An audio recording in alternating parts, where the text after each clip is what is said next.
भारत दुनिया का सबसे बड़ा रेल नेटवर्क वाला देश है।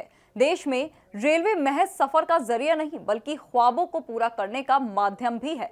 रेल न सिर्फ लोगों को एक स्थान से दूसरे स्थान तक सुरक्षित और आरामदायक यात्रा मुहैया कराती है, बल्कि भारत की अर्थव्यवस्था को भी नई गति प्रदान कर रही है। इसी कारण आजादी के अमृत काल यानी अमृत भारत परियोजना के तहत भारतीय रेलवे ने पिछले 11 वर्षों में अपने ट्रैक इंफ्रास्ट्रक्चर को मजबूत करने और सुरक्षा मानकों को बेहतर बनाने में काफी प्रगति की है। लगातार निवेश और फोकस्ड काम के चलते ट्रेन संचालन अब देश भर में ज्यादा सुरक्षित, तेज और भरोसेमंद हो गया है। भारत में रेलवे इंफ्रास्ट्रक्चर के आधुनिकीकरण का काम अब बहुत बड़े स्तर पर हो रहा है, जिसका मुख्य उद्देश्य देश के एक कोने से दूसरे कोने तक की यात्रा को मात्र 24 घंटे में समेटना है। पिछले 11 वर्षों में भारतीय रेलवे ने अपनी क्षमता को जबरदस्त तरीके से बढ़ाया है।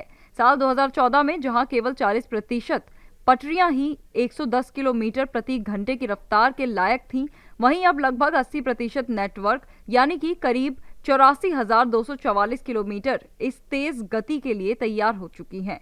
सरकार न केवल पुरानी पटरियों को बदल रही है बल्कि बुलेट ट्रेन के स्तर के हाई स्पीड कॉरिडोर भी तैयार कर रही है। अकेले इस वित्तीय वर्ष में 7,500 किलोमीटर से अधिक पटरियों के नवीनीकरण का लक्ष्य रखा गया है, ताकि रेल सफर को और ज्यादा सुरक्षित और भरोसेमंद बनाया जा सके। ट्रेनों की रफ्तार और सुरक्षा बढ़ाने के लिए तकनीकी स्तर पर भी कई ठोस कदम उठाए गए हैं। पटरियों के मोड़ पर आधुनिक थिक वेब स्विच और स्टील क्रॉसिंग लगाई जा रही है, जिससे तेज गति में भी ट्रेन का संतुलन बना रहे। साथ ही पटरियों के नीचे की गिट्टी का मशीनीकृत सफाई यानी कि डीप स्क्रीनिंग की जा रही है, ताकि सफर आरामदायक हो। पटरियों के बेहतर रखरखाव के लिए 2014 के बाद से 1100 से ज्यादा आधुनिक मशीनें शामिल की गई हैं। इसके अलावा मवेशियों को दुर्घटना से बचाने के लिए अब तक लगभग 15,000 किलोमीटर ट्रैक के किनारे सुरक्षा बाड़ लगाई जा चुकी है। इन सभी बदलाव से न केवल यात्रियों का सफर तेज और सुरक्षित हुआ है, बल्कि माल परिवहन की क्षमता में भी बड़ा सुधार आया है।